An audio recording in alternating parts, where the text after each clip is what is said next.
Greenwich, Inglaterra, el corazón de un país construido sobre el poderío naval y hogar de un museo con secretos oscuros y extraños. La marca del asesino letal de Horatio Nelson. La bala mágica del capitán William Bligh. Los momentos finales de la expedición ártica de Sir John Franklin y un artefacto letal que frustró los planes de un imperio. Secretos ocultos a plena vista en el Museo Marítimo Nacional Greenwich.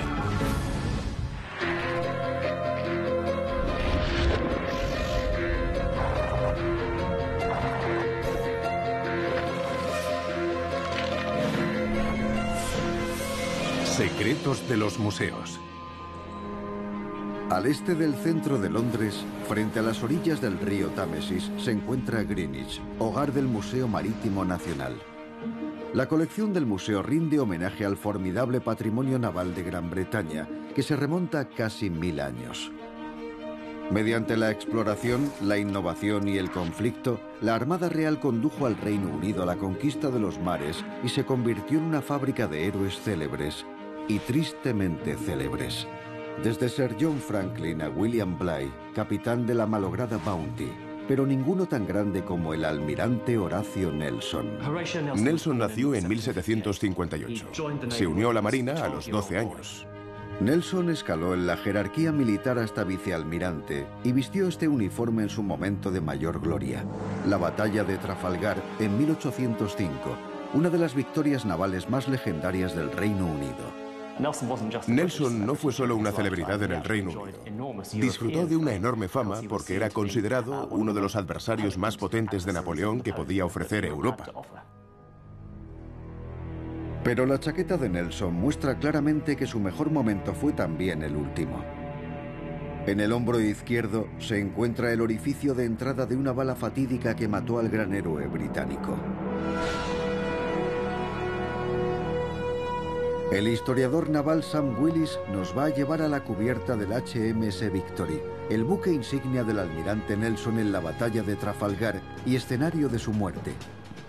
Nelson habría estado en el puesto de mando durante la batalla, con el humo perturbando la visibilidad, los cañones rugiendo, astillas volando. Un lugar muy peligroso. La carga hacia el centro de la flota de Napoleón situó al Victory en estrecho contacto con el navío francés, el Redoutable.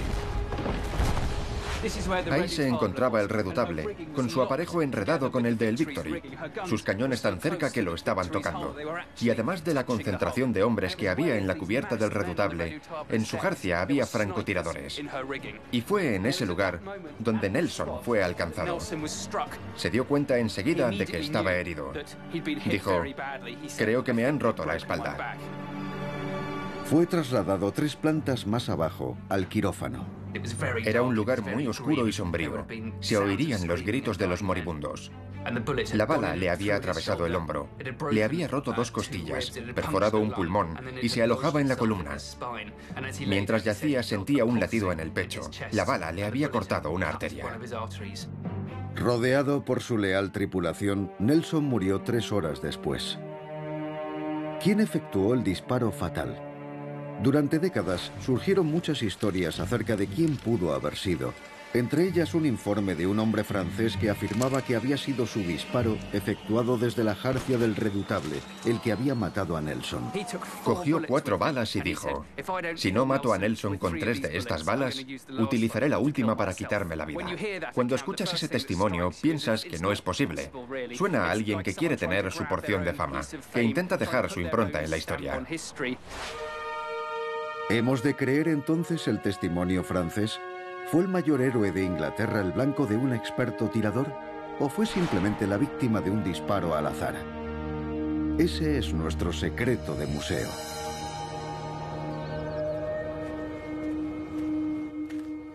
Hola, Ian. Hola, Sam. Gracias por venir. Sam Willis va a contar con la ayuda del experto en artillería Ian Hahn, que ha traído consigo una réplica de un mosquete francés. No es el arma ideal para realizar disparos de precisión. Las balas no son esféricas y no siempre salían por el centro del cañón. Podían salir por arriba, abajo o por un lado, y eso influía para dar en el blanco. Probemos la precisión de estos mosquetes. ¿Qué necesitamos? Yo cojo el mosquete y tú la cinta métrica. Vamos a medir. Aquí tenemos nuestro muñeco Nelson. Ya sabes que era un poco más bajito que este, pero nos servirá. Claro. No sentirá nada. Vamos a medir para ver dónde nos situamos. Ian va a realizar un disparo a solo 10 metros del blanco. Solo tenemos que tirar del martillo hacia atrás y está listo para disparar. Bien. ¿Le has alcanzado? Le hemos alcanzado, sí. Aquí. Aquí lo tienes. Has apuntado al centro del pecho. He apuntado al torso. Sí. Con las balas pequeñas hay problemas de precisión. No sabes por dónde van a salir. Incluso a corta distancia, el mosquete no es preciso. Y el día de la batalla, el disparo habría sido más complicado. Nelson se encontraba a 16 metros de la base del mástil de mesana del barco francés en el momento del disparo. 16 metros. Aquí. Llamo al camión.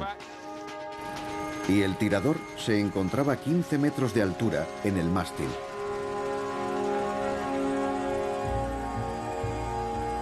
Es más altura de lo que pensaba. Muy bien. ¿Cómo estás? Estás a 16 metros del suelo. Esa es la altura del mástil de mesana del Redutable. Desde ahí parece increíblemente alto, pero desde aquí está sorprendentemente cerca, considerando que se trata de un barco lleno de soldados enemigos. En el fragor de la batalla se dispararon cañones y el humo de la pólvora se extendió por las cubiertas de ambos barcos. Sam quiere añadir también ese factor a la ecuación.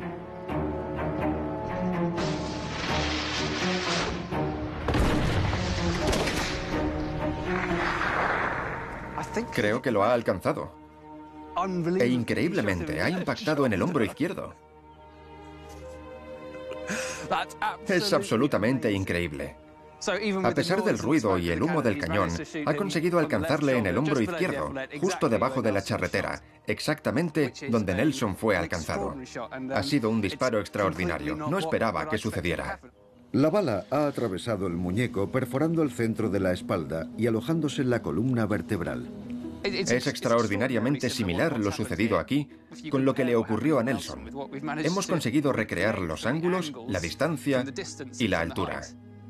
Tenemos que reconsiderar nuestras conclusiones y tener en cuenta el hecho de que pudo ser alcanzado deliberadamente por un tirador francés.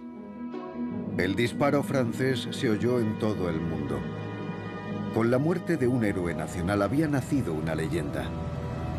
El almirante Nelson quedó inmortalizado en la memoria británica y continúa dando órdenes desde su alto pedestal en Trafalgar Square. A continuación, una máquina letal infernal. Secretos de los museos.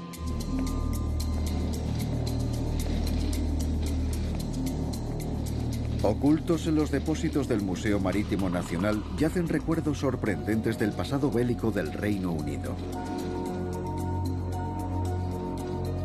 Estas son las armas navales que ayudaron al Reino Unido a gobernar los mares. Pero en el siglo XIX, la Marina Real se enfrentó a un nuevo tipo de arma. Una amenaza oculta que acechaba bajo la superficie del océano. Esta es la máquina infernal rusa. Es una mina marina de la época de la Guerra de Crimea. Y como vemos, esta la guardaron los británicos como trofeo de guerra. Tiene una inscripción: Máquina infernal rusa, Mar Báltico, 1855. Las minas marinas han constituido una amenaza para los barcos de guerra desde el siglo XIV en la China imperial y siguen representando una amenaza en nuestros días. Llenas de TNT, están ahora informatizadas y equipadas con fusibles electrónicos para una detonación remota o automática. Son capaces de explosiones colosales.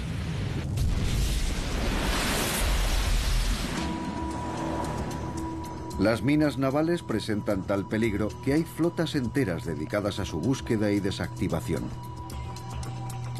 Este es el HMS Chiddingfold, uno de los 15 barcos dragaminas de la Marina Real Británica. Todos se llevan vehículos operados a distancia, ROVs, equipados con cámaras que permiten obtener una buena visión de las minas desde una distancia segura y desactivarlas o destruirlas.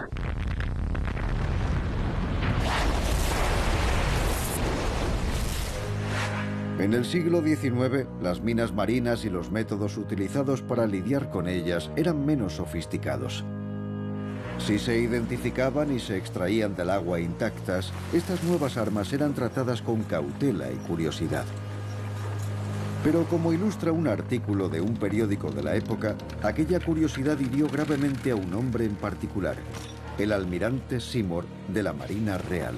Seymour y sus oficiales estaban muy interesados en el artefacto.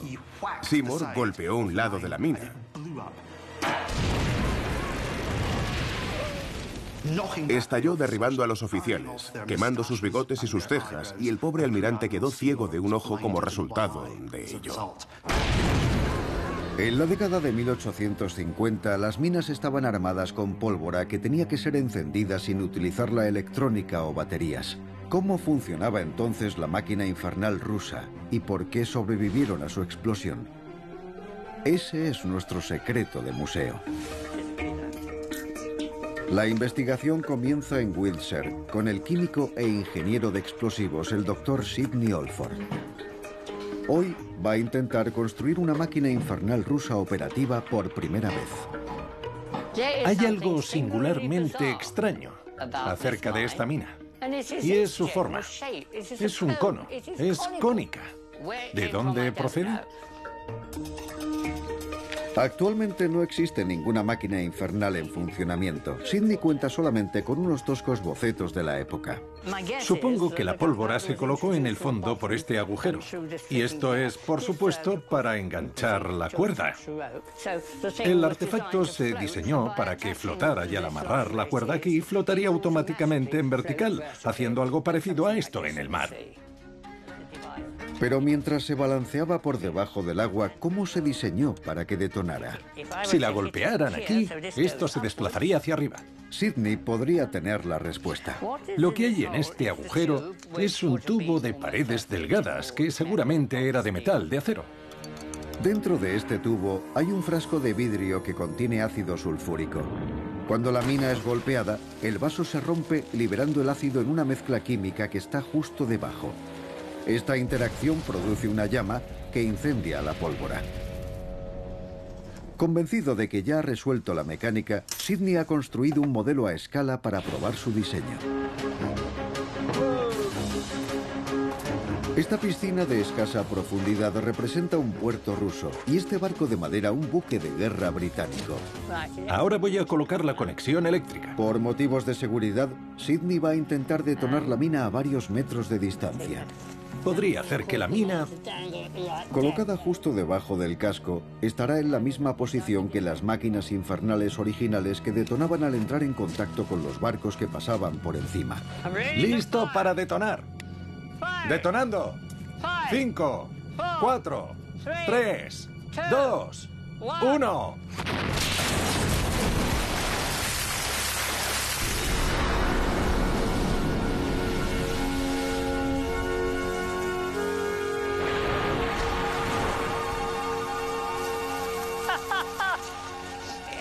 Si yo fuera ruso estaría encantado, siempre que no fuera mi barco.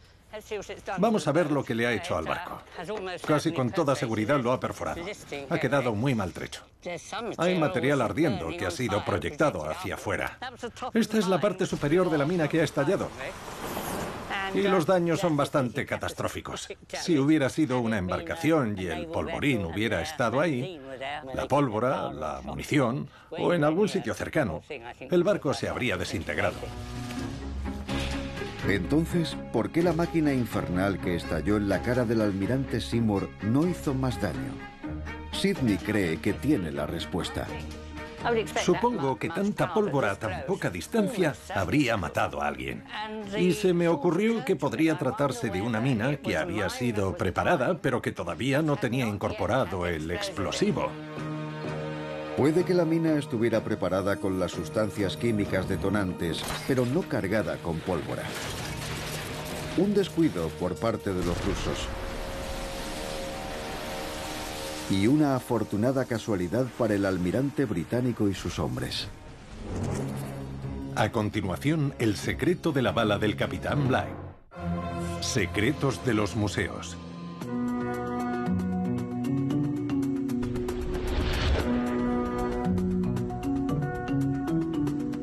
El Museo Marítimo Nacional está lleno de grandes objetos con formidables historias que contar. Pero a veces son los objetos más simples y pequeños los que cuentan las historias más épicas. Estos 3 objetos pertenecían al capitán William Bligh, famoso por ser el capitán de la Bounty, la fragata involucrada en el tristemente célebre motín de 1789. La noche del 28 de abril de 1789, la tripulación de la Bounty se amotinó contra su férreo y autoritario capitán William Bligh. ¡Caballeros, preparen sus armas! Tomaron el barco y dejaron a Bligh a la deriva en un bote sin cubierta junto con 18 leales seguidores. Bligh y sus hombres tuvieron que afrontar un peligroso viaje a través del Pacífico Sur. 47 días y más de 3.600 millas. Pasaron hambre y sed, se enfrentaron a enormes olas, a tormentas y lluvias, y al problema al que se enfrentan todos los supervivientes que viajan en un bote descubierto: lidiar unos con otros. Ir sentado en un pequeño bote, en un gran océano, con condiciones favorables para tormentas, es aterrador. Chris Martin es un remero de larga distancia que ha cruzado los océanos Atlántico y Pacífico en embarcaciones del mismo tamaño que la de Bligh. 19 hombres en un barco como el nuestro, sin compartimento hermético donde guarecerse cuando las condiciones climatológicas empeoran, no puedo imaginarlo. ¿Cómo puso entonces Bligh a sus hombres a salvo con la ayuda de una bala de mosquete, una cáscara de coco y un vaso de cuerno? Ese es nuestro secreto de museo. La investigación comienza en Portsmouth. Para entender la dura peripecia de Bligh, primero debemos subir a bordo de su embarcación. El Blue Launch es una réplica de los botes de las fragatas de la época. Tiene el mismo tamaño que la embarcación en la que pusieron a Bligh, 7 metros. Se utilizaba para traer y llevar al barco tripulación y mercancía. No estaba diseñada para grandes viajes ni para transportar a mucha gente. Lo primero que debemos hacer es ver qué aspecto tiene con 19 hombres a bordo. Vamos, chicos, subid. Id pasando. 1, 2, 3, 4, 5... Muy bien, y 17. Y con el capitán Bligh, 18. Había 19 personas a bordo, así que yo también subo. Empieza a verse y a sentirse bastante abarrotado, y está bastante hundido en el agua. La idea de viajar a lo largo de 3.600 millas resulta aterradora. ¡Continúen remando! El problema es de espacio. Tenemos el mástil, la botavara y el bauprés aquí para el aparejo. Así que los pobres que están en el medio reciben golpes constantes con los remos. Las aguas tranquilas del puerto de Portsmouth no son nada comparadas con las gigantes olas del Pacífico. Hemos tenido condiciones climatológicas realmente extremas en el Pacífico. Olas de 18 metros, tormentas agresivas. El agua del mar se cuela cuando rompe contra los lados de la embarcación. Sabemos que en un momento determinado, Bligh tuvo que tener a 2 hombres achicando las 24 horas del día. Y en un bote sin cubierta, las amenazas proceden tanto del mar como del sol. En el Pacífico, la capa de ozono es muy fina, así que la tripulación tuvo que estar expuesta a temperaturas extremas durante el día y a un intenso riesgo de sufrir golpes de calor. Esto debió tener diferentes efectos en la tripulación: hipotermia, mareos, confusión, náuseas y vómitos, y un estado general de inquietud y agitación. Y a su agitación se añadía el escaso suministro de alimentos. Esto es lo que dieron a Bligh. Tenemos 70 kilos de galletas, 105 litros de agua, 9 kilos de cecina de cerdo, 6 cocos, 3 botellas de vino tinto y 1 litro de ron. Eso era lo que tenían para sobrevivir durante 47 días en alta mar. Todo ello equivale a 400 calorías al día por hombre. En su travesía por el Pacífico en 2009, Chris calculó 5.000 calorías al día. Pero al cabo de 4 meses descubrió que parte de su comida se había contaminado con agua de mar. A medida que la comida se acababa y se contaminaba cada vez más, íbamos comiendo cada vez menos. Al final, el último día, ingerimos 200 calorías de comida. Es absolutamente agotador realizar tanto esfuerzo físico y no tener ninguna clase de alimento para reponer las calorías perdidas. Bligh y sus hombres intentaron complementar sus suministros parando en la isla de Tofua, pero fueron expulsados rápidamente por los nativos. Uno de los hombres de la tripulación murió a causa de una pedrada durante la huida. Temiendo tener más bajas, Bligh sabía que debía controlar a sus hombres para que no se enfrentaran entre ellos. Y esto nos lleva de nuevo a la bala de mosquete que guarda el secreto de su supervivencia, sirviendo no como arma, sino como peso. Conociendo el peso de la bala de mosquete, Bligh era capaz de utilizarla para medir la ración de pan que cada hombre recibiría 2 veces al día. La bala de mosquete pesa menos de 30 gramos. Pensamos que Bligh utilizó una balanza improvisada, probablemente usando cáscaras de coco similares a esta, poniendo la bala en un lado y la escasa ración de pan en el otro. Seguramente preparaban un guiso terriblemente inconsistente, tal vez con algún marisco o con la pequeña cantidad de cecina de cerdo que tenían. Mezclaban el pan con ello y agregaban un poco de agua de mar a modo de salsa. Así que no sorprende que Bligh escribiera alrededor del borde de su taza: "Esta es la copa en la que como mi miserable ración". Esto no es cocina de cordon bleu en medio del océano. Para combatir la deshidratación, Bligh controlaba también el agua dulce, dando a sus hombres 60 mililitros 3 veces al día, racionada en este vaso. Esa fue su única comida y bebida durante más de un mes. 47 días después de ser expulsados de la Bounty por su tripulación amotinada, Bligh y 17 de sus hombres arribaron a la colonia británica de Timor. Pero ¿cómo se las arregló Bligh para controlar a su tripulación en unas condiciones tan extremas? Lo consiguió gracias a su destreza náutica y a su liderazgo. Mantuvo a todo el mundo unido. Existían multitud de relatos de supervivientes en botes sin cubierta, desmoronándose en esas situaciones. Yo creo que la razón principal por la que la tripulación sobrevivió fue la disciplina del capitán Bligh a la hora de racionar la comida y el agua tan meticulosamente. Sin eso no habrían sobrevivido. Fue la personalidad obsesiva y controladora de Bligh lo que hizo que la tripulación de su barco se amotinara. Pero al final, fue la misma dura disciplina lo que salvó a todos de una muerte segura. A continuación, el secreto de la lucha contra los piratas. Secretos de los museos.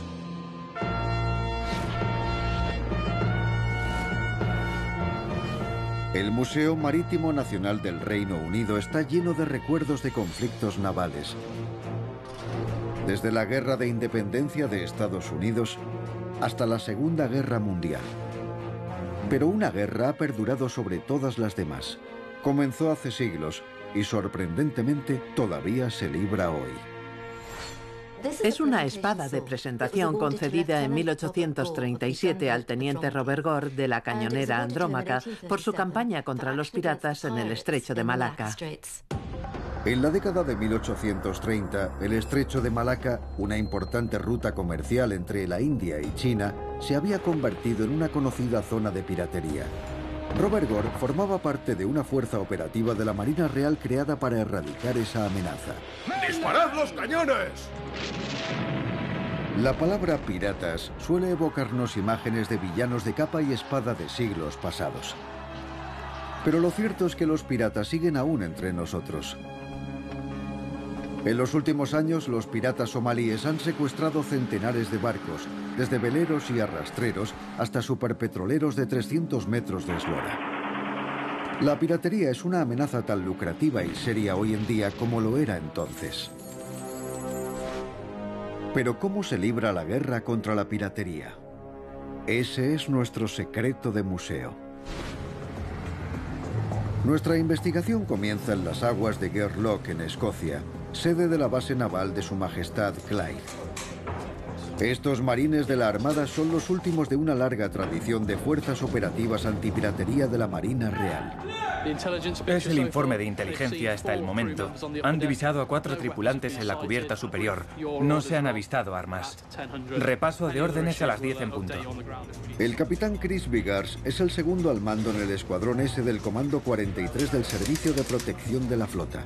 Sus hombres se entrenan para ser desplegados en el Golfo de Adén para combatir a los piratas.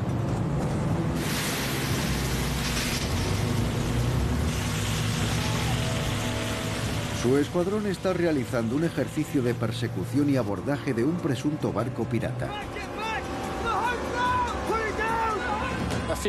Hace años operaban solo cerca de la costa. No disponían de barcos para salir a mar abierto. Pero la piratería se ha incrementado y ahora cuentan con barcos para largas distancias.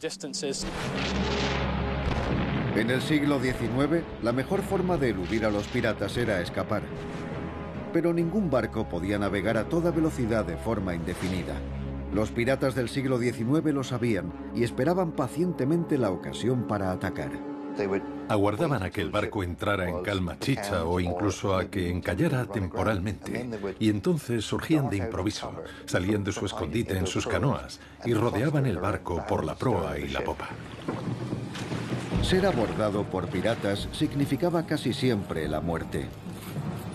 Cuando capturaban un barco, mataban a la tripulación o los mantenían prisioneros. Si percibían cualquier tipo de resistencia, dejaban bien claro que los matarían a todos y los tirarían por la borda. En la década de 1830, los piratas provocaban muchas trabas al comercio en el estrecho de Malaca y las autoridades encomendaron a la Marina Real erradicar la piratería de la zona. Entre aquellos oficiales estaba Robert Gore. En el transcurso de mayo a septiembre, la cañonera en la que servía Robert Gore incendió 3 pueblos considerados piratas. Mató a más de 200 piratas y ellos solo sufrieron 17 heridos y una baja. En la actualidad, muchos piratas modernos usan petroleros o buques de carga como base de operaciones. Esto representa nuevos desafíos para Chris Vigars y el Escuadrón S. La granada cegadora provoca confusión y nos facilita la entrada. Estas granadas producen 6 explosiones fuertes que distraen al enemigo de cualquier movimiento que estemos haciendo y los aturde. Para barcos vulnerables en alta mar, hoy se aplican las mismas reglas que se han mantenido durante siglos. Si no puedes escapar de los piratas y no puedes hundirlos, solo te quedan 2 opciones. Evitar que te aborden y enfrentarte a ellos si lo intentan. Si les disparas, normalmente darán media vuelta y huirán. Y si eso falla, confiar en que haya una unidad de lucha contra la piratería operando en tu zona. Después de todo, tienen siglos de experiencia a sus espaldas.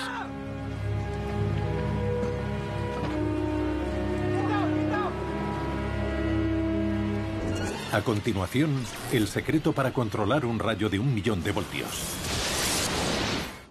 Secretos de los museos.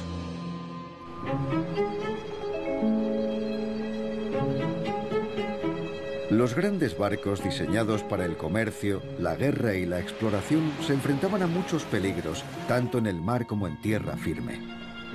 Pero aquellos cuyos palos mayores alcanzaban los 60 metros de altura se enfrentaban también a una amenaza del cielo. Este es uno de los topes del mástil de L'Orient, un buque insignia francés hundido por los británicos en la batalla del Nilo en 1798. En la parte superior vemos un pararrayos para conducir la corriente del rayo por el mástil hacia la cubierta y a través del casco hasta la quilla, que se encontraba muchos metros por debajo para descargarla en el océano. L'Orient fue el buque insignia de Napoleón durante la invasión francesa de Egipto. Su flota fue interceptada una noche por Nelson, el célebre almirante británico. Esta pintura representa el clímax de la batalla cuando se incendió. Hubo una explosión colosal que lanzó una inmensa llamarada al aire, enviando fragmentos y restos de la nave hasta los cielos. Esta varilla fue uno de los pocos restos de la nave que sobrevivió a la explosión. fue sacada del agua y entregada al almirante Nelson. Nelson era muy aficionado a estos objetos. Su casa estaba llena de objetos procedentes de las batallas, de retratos de sí mismo y de pinturas de batallas. Pero guardaba ese pararrayos junto a la puerta. Era lo primero que veías. Y ese detalle tan curioso solía ser tema de conversación. La gente le preguntaba, ¿qué es eso? Y la curiosidad sigue viva entre los científicos hoy en día. Nunca había visto un pararrayos tan romo. Y no creo que se trate de algo accidental. Parece que alguien le dio esa forma a propósito. Tal vez tenían una razón, no lo sé. Los pararrayos modernos son mucho más puntiagudos. ¿Hasta qué punto era efectivo este antiguo pararrayos con una forma tan peculiar? Ese es nuestro secreto de museo.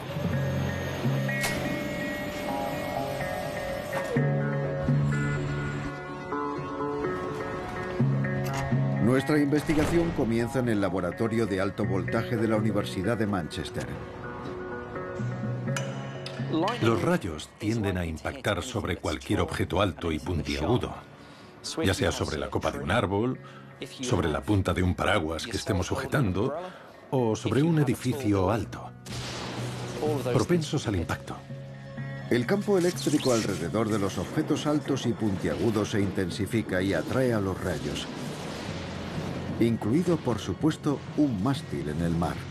Un rayo puede descargar hasta 200.000 amperios, que es una enorme cantidad de corriente. Equivaldría a la energía de 20.000 hervidores eléctricos. Es muy breve, pero puede destrozar cualquier cosa y causar un daño masivo. Y para los barcos de madera de la época de Nelson, la amenaza era aún mayor. Había un gran problema con los buques de guerra hechos de madera, pero también porque estaban llenos de pólvora. El HMS Victory llevaba en su primera misión 42.000 libras de pólvora, lo que equivale a 25 toneladas y media de TNT. El destrozo provocado por un rayo tendría proporciones bíblicas. En 1752, los experimentos del inventor estadounidense Benjamin Franklin demostraron que una varilla afilada y puntiaguda se podía usar para atraer los rayos. Pero 50 años después del experimento de Franklin, los franceses seguían usando su propio diseño de punta roma. Lo que nos lleva de nuevo a nuestro secreto de museo. ¿Cómo funciona el pararrayos curvo y romo en comparación con el recto y puntiagudo?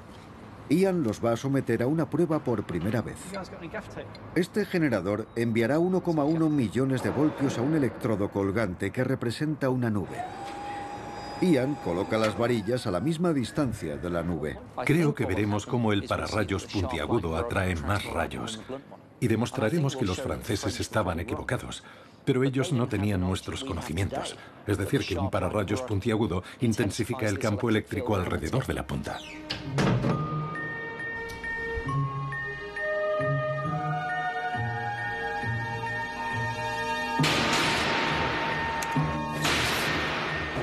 Dos rayos impactan en la varilla roma. Ian cambia las varillas de posición para asegurarse de que la prueba sea fiable. El primer rayo impacta sobre la varilla puntiaguda, pero Ian se sorprende de los resultados.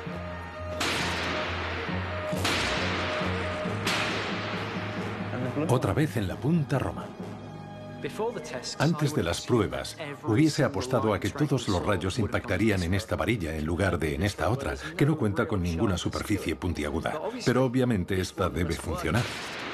¿O no habríamos obtenido los resultados que acabamos de ver?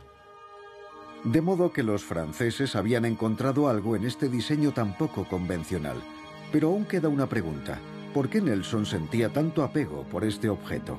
Es posible que Nelson apreciara este pararrayos como recordatorio del tremendo y despiadado ataque que había lanzado contra los franceses en la batalla del Nilo. Los franceses disponían de esta tecnología marítima para protegerse de la ira de la naturaleza, pero nada los protegía de los británicos. A continuación, un espeluznante secreto de la expedición Franklin congelado en el hielo. Secretos de los museos.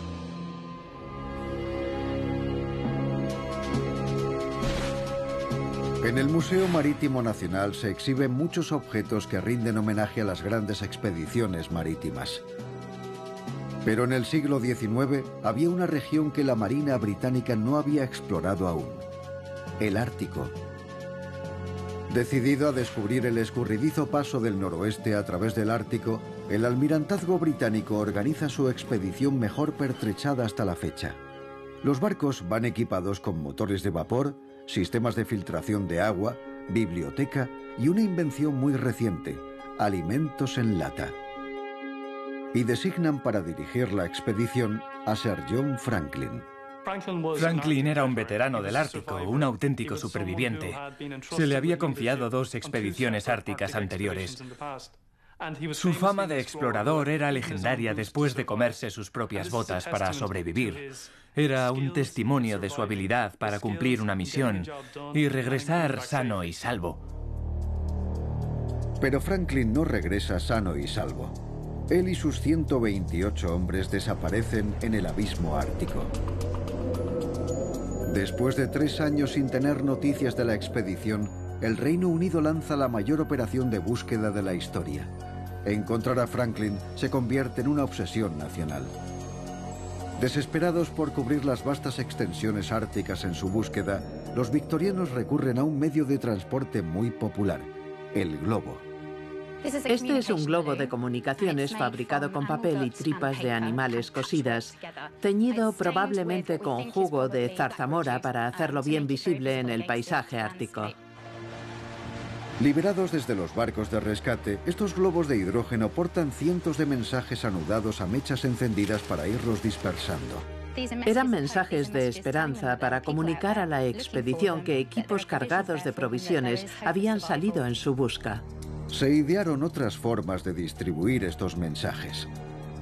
Se grabaron las coordenadas de los grupos de rescate en estos collares colocados a zorros árticos para que los hombres de Franklin los descubrieran.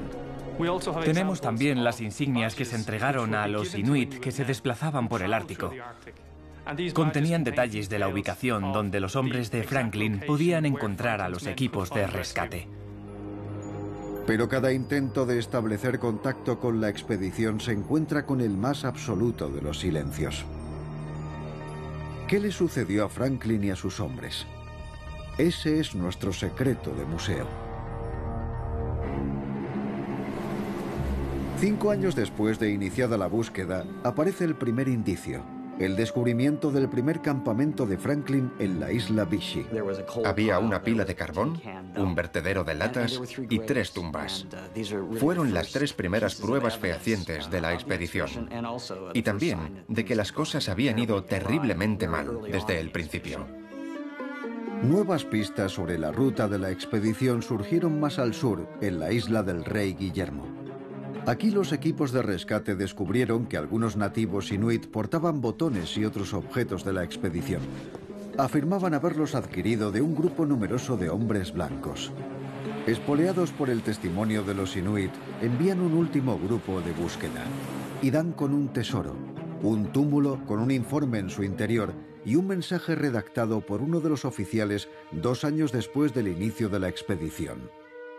El informe concluía que todo marchaba según lo previsto hasta mayo de 1847, pero escrito a mano se anunciaba la muerte de Franklin y que el resto de la expedición perdida en el hielo había decidido ir hacia el sur en busca del río Fish para ver si encontraba ayuda.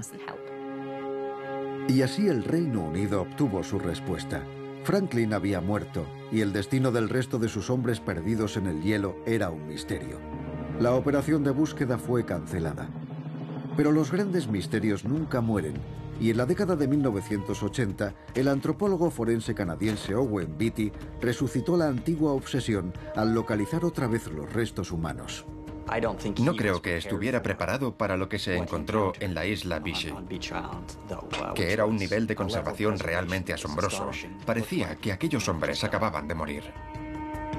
Los hombres habían muerto de neumonía y sus tejidos y huesos mostraban niveles dramáticamente altos de envenenamiento por plomo, lo que nos lleva de regreso a la reciente invención de aquel tiempo: comida enlatada. He tenido en mis manos algunas de esas latas. El plomo es visible en el interior de las juntas. Gotea como si fuera cera. Después de 3 años consumiendo comida envenenada con plomo, los hombres de Franklin acabaron en un estado físico y mental terrible. Desesperados por encontrar comida y rescate, dejaron sus barcos y se dirigieron hacia el sur. Beatty siguió su rastro hasta la isla del rey Guillermo y allí hizo un descubrimiento espeluznante. Localizaron un círculo de tiendas de campaña y alrededor del círculo había restos humanos diseminados. Entre los restos había un cráneo aplastado y un fémur con extrañas marcas de cortes. Eran marcas que habían sido infligidas con un cuchillo de metal para descarnar. Marcas de carnicero. Quienquiera que lo hiciera estaba literalmente cortando los músculos para acceder a la carne. El cráneo estaba literalmente aplastado. Había líneas de fractura y faltaba parte de la dentadura y de la cara. Así que claramente hubo un esfuerzo para acceder al cerebro como fuente de alimento. Pero el esqueleto no estaba completo. Los huesos de la parte más pesada del cuerpo, el tronco, habían sido abandonados en otro lugar. Las partes del cuerpo que son más fáciles de cargar, como las piernas, los brazos y el cráneo, fueron transportadas casi como comida para llevar, por decirlo crudamente. De modo que los supervivientes de la expedición llegaron a ese lugar, construyeron su campamento y se las comieron. El destino de la expedición de Franklin marca el final del gran legado de conquista de los mares del Reino Unido. El Ártico se convirtió en la última y más implacable frontera. En este lugar donde el imperio y la exploración confluyen, por cada misterio que revelamos, muchos más permanecen por descubrir. Historias de victorias en alta mar y tragedias en el hielo. Secretos ocultos a plena vista en el Museo Marítimo Nacional.